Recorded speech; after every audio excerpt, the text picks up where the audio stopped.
میرے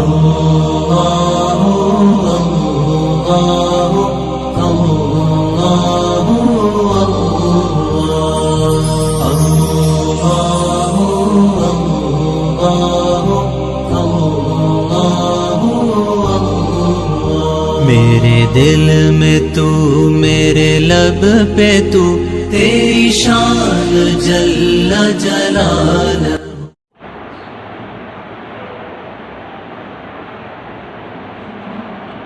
الحمد للہ رب العالمین والصلاة والسلام علی اشرف الانبیاء والمرسلین، اما بعد فاعوذ باللہ من الشیطان الرجیم، بسم اللہ الرحمن الرحیم.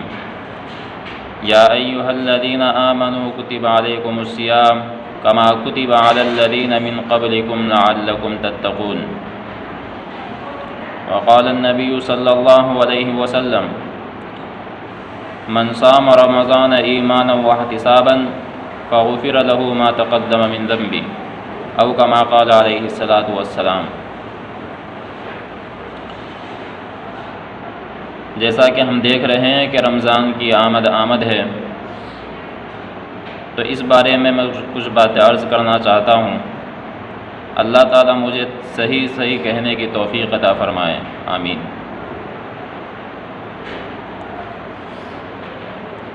دیکھیں، رمضان کا جو مہینہ ہے اس بارے میں ہم سبھی جانتے ہیں کہ رمضان کا مہینہ بہت ساری برکتوں کا حامل ہے، بہت سارے فضائل کا حامل ہے. اس میں بہت ساری خصوصیات ہے. سب سے پہلی بات یہ ہے کہ رمضان کے جو روزے ہیں وہ فرض کیے ہیں اللہ تبارک و تعالیٰ نے، اور اسلام کے جو 5 بنیادی چیز ہے، 5 بنیادی ارکان جو ہے، اس میں سے ایک رکن ہے. دوسری چیز یہ ہے کہ اللہ تبارک و تعالیٰ نے لیلۃ القدر جو 1000 مہینوں سے بہتر ہے، خیر من الف شہر، تو اس لیلۃ القدر کو بھی اللہ تبارک و تعالیٰ نے اسی رمضان کے مہینے میں رکھا ہے. تیسری بات یہ ہے کہ اللہ تبارک و تعالیٰ نے قرآن کو بھی رمضان کے مہینے میں نازل کیا ہے. بلکہ صرف قرآنی نہیں بلکہ آسمانی جتنی بھی کتابیں ہیں سبھی کو اللہ تبارک و تعالیٰ نے رمضان میں ہی نازل کیا ہے. تو دیکھیں، بہت ساری برکتیں ہیں رمضان میں.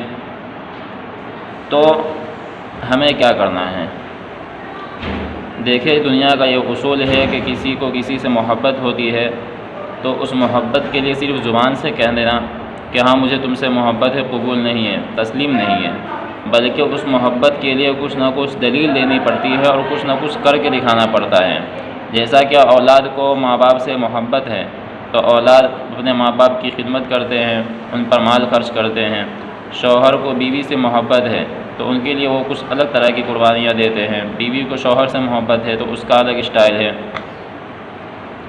دنیا میں جتنے بھی لوگ ہیں سب اگر یہ کہیں، سب کے سبھی اگر کسی کو کسی سے محبت ہے تو صرف زبان سے کہنا، دعویٰ برائے دعویٰ تسلیم نہیں کیا جاتا. زبان سے کہہ دینا کہ ہاں ہم تم سے محبت کرتے ہیں تسلیم نہیں ہے، قبول نہیں ہے، بلکہ اس کے لیے کچھ نہ کچھ کر کے دکھانا پڑتا ہے، تب جا کے وہ محبت کا اعتبار ہوتا ہے. اور چونکہ اللہ تبارک و تعالی ہم سے انسانوں سے محبت کرتے ہیں، جیسا کہ اللہ تبارک و تعالی ہمیں رزق دیتے ہیں، کھانا پینا دے رہے ہیں. اللہ تبارک و تعالیٰ نے فرمایا وَإِن تَعُدُّوا نِعْمَةَ اللَّهِ لَا تُحْصُوهَا، کہ تم اگر اللہ تعالیٰ کی دی ہوئی نعمتوں کو کاؤنٹنگ کرنا چاہو، شمار کرنا چاہو تو نہیں کر سکتے. تو جو اللہ تعالیٰ کی محبت کا یہ اسٹائل ہے، اور ہم سے اللہ تعالیٰ چاہتا ہے کہ ہم بھی چونکہ اللہ سے محبت کرتے ہیں تو اللہ تعالیٰ ہماری محبت کو آزمانے کے لیے ہمیں رمضان المبارک کا مہینہ دیا ہے کہ اگر تم مجھ سے محبت کرتے ہو تو رمضان کے 30 روزے یا 29 روزے مجھے رکھ کے بتاؤ. وہ بھی اس طرح سے رکھنا ہے جیسے میں کہہ رہا ہوں. دیکھیں، رمضان کا جو طریقہ ہے، اللہ تبارک و تعالیٰ نے دن بھر کھانے سے منع کیا ہے. رات میں آپ کھا سکتے ہو، پی سکتے ہو، لیکن دن میں آپ کو نہیں کھانا ہے. اور کھانے کا ٹائم بھی رکھا ہے تو وہ عجیب ہے. صبح صادق سے پہلے کھانا، دنیا کی کوئی ایسی قوم نہیں جو صبح صادق سے پہلے کھاتی ہو. لیکن اللہ تبارک و تعالیٰ نے کہا ہے کہ نہیں، تمہیں صبح صادق سے پہلے کھانا ہے، دن میں نہیں کھا سکتے۔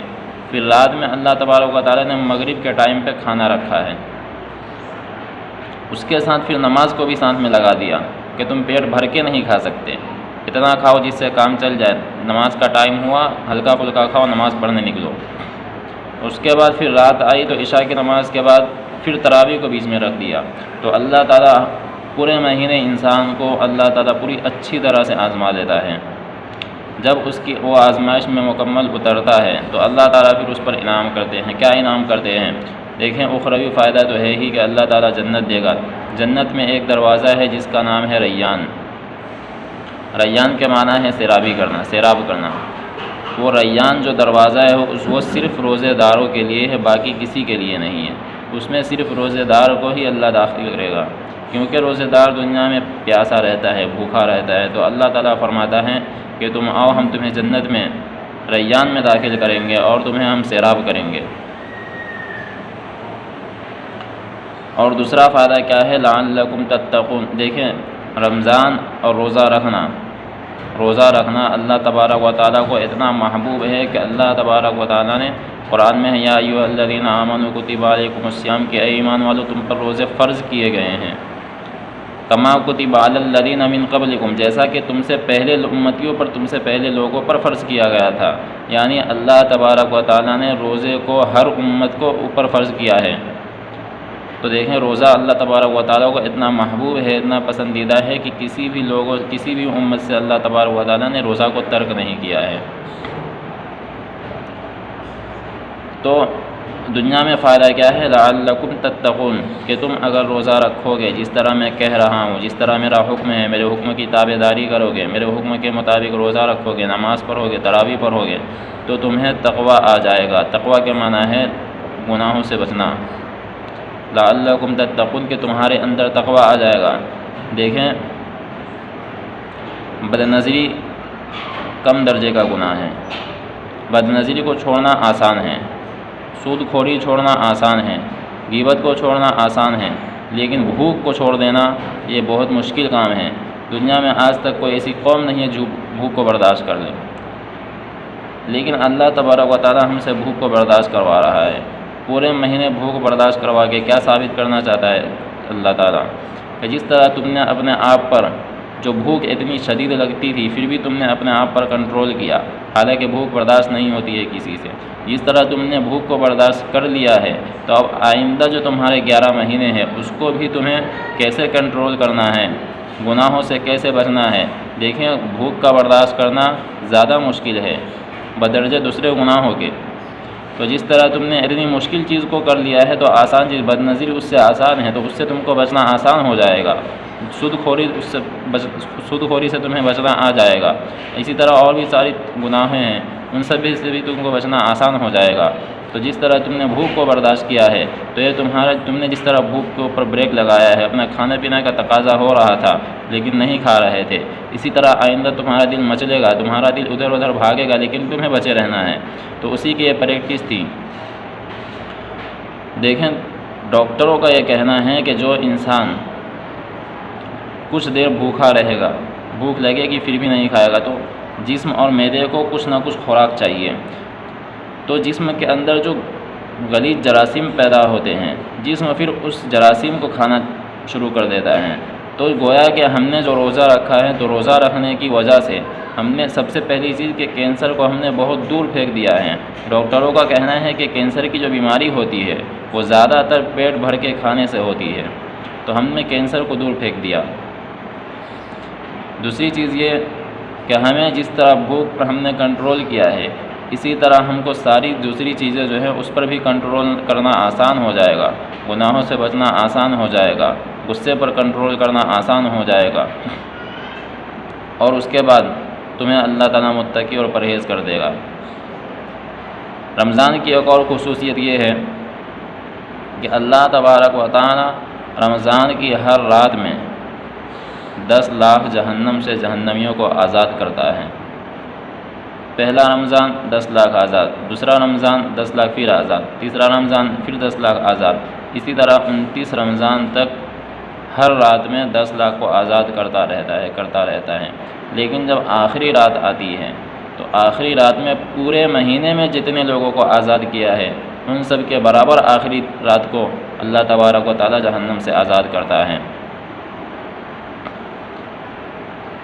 تو دیکھیں اللہ تعالیٰ کی رحمتیں بہت ہیں۔ ہمیں کرنا کیا ہے رمضان میں؟ پہلی چیز تو یہ ہے کہ ہمیں نمازوں کا اہتمام کرنا ہے، نفلی نماز بھی پڑھنا ہے۔ ایک نفل پڑھنے کا ثواب فرض پڑھنے کے برابر ہے، فرض کو ادا کرنے کا ثواب 70 فرض کے برابر ہو جاتا ہے۔ قرآن کی آپ ایک آیت پڑھتے ہیں، ایک لفظ پڑھتے ہیں، ایک لفظ کا ثواب 10 ہے، 10 سے بڑھ کر کے 7 جاتا ہے۔ لیکن اللہ تعالیٰ فرماتا ہے واللہ یضاعف لمن یشاء، کہ جو جتنا اچھا پڑھے گا اس کو ہم اور زیادہ دیں گے۔ 700 پر منحصر نہیں ہے، 70,000 پر ہی منحصر نہیں ہے، اللہ تعالیٰ جتنا چاہے دیں گے۔ اور رمضان میں تراویح کا خاص طور کے اہتمام کرے۔ دیکھیں رسول اللہ صلی اللہ علیہ وسلم کی یہ سنت ہے، سال میں ایک مرتبہ آتی ہے تو ہم اس پر عمل کر لیں، اور تہجد کا بھی اہتمام کر لیں، کیونکہ ہم سحری میں جاگتے ہی ہیں، کچھ وقت پہلے جاگ جائے اور ہم سحری کا بھی اہتمام کریں۔ اور دیکھیں رمضان اور قرآن کو خاص مناسبت ہے۔ اللہ تبارک و تعالیٰ نے سب سے پہلے تو رمضان میں قرآن کو نازل کیا۔ دوسری چیز یہ کہ حضور صلی اللہ علیہ وسلم اور حضرت جبرائیل علیہ السلام دونوں قرآن کا دور کیا کرتے تھے، تو ہم بھی قرآن کی زیادہ سے زیادہ تلاوت کریں۔ دوسری نفلیں جو عبادتیں ہیں اس کو کم کر دیں اور قرآن کو زیادہ سے زیادہ پڑھیں، جتنا زیادہ ہو سکے اتنا پڑھیں۔ اور بھی جو چیزیں ہم کو سمجھ میں آتی ہیں کہ ہاں یہ ٹھیک ہے اس پر عمل کریں۔ گناہوں کو بالخصوص گناہوں کو چھوڑنے کی عادت ڈالیں، گناہوں سے بچنے کی عادت ڈالیں۔ اللہ تبارک و تعالی ہم سب کو رمضان کی قدردانی کرنے کی توفیق عطا فرمائے، کہی سنی باتوں پر عمل کرنے کی توفیق عطا فرمائے۔ آمین۔ وآخر دعوانا ان الحمد للہ رب العالمین۔